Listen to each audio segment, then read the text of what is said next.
সিন্ধু প্রদেশের অন্তত ৫ কোটি মানুষের কৃষি ও জ্বালানি শক্তির পানির চাহিদা মেটায় সিন্ধু নদ। সম্প্রতি এর পানি বণ্টন নিয়ে দুই প্রতিবেশী দেশ ভারত ও পাকিস্তানের মধ্যে বিবাদ তুঙ্গে।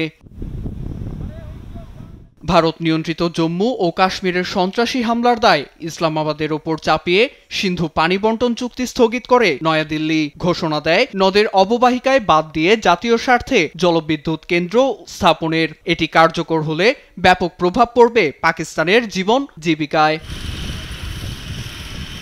সমস্যা নিরসনে নেদারল্যান্ডসের হেগ শহর ভিত্তিক আন্তর্জাতিক সালিশ আদালত permanent court of arbitration PCA এর দ্বারস্থ হয় শাহবাজ সরকার। ১৯৬০ সালের চুক্তি লঙ্ঘনের অভিযোগে মামলা করা হয় ভারতের বিরুদ্ধে।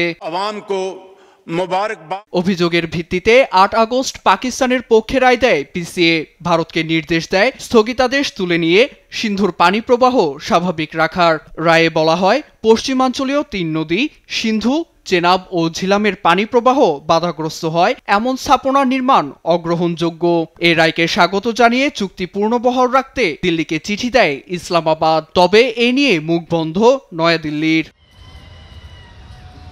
এদিকে পাক সেনাপ্রধান আসিম মুনিরের পর সোমবার ভারতের বিরুদ্ধে যুদ্ধের হুমকি দেন পাকিস্তানের সাবেক পররাষ্ট্রমন্ত্রী বিলাওয়াল ভুট্টো। ভারত পাকিস্তানের বড় ক্ষতি করেছে জানিয়ে মোদির বিরুদ্ধে সবাইকে ঐক্যবদ্ধ হওয়ার আহ্বান জানান তিনি। মোদি সরকারের নেতৃত্বে ভারত পাকিস্তানের বড় ক্ষতি করেছে, তার আগ্রাসনের বিরুদ্ধে আমাদের সবাইকে ঐক্যবদ্ধ হতে হবে। যুদ্ধের বিকল্প নেই।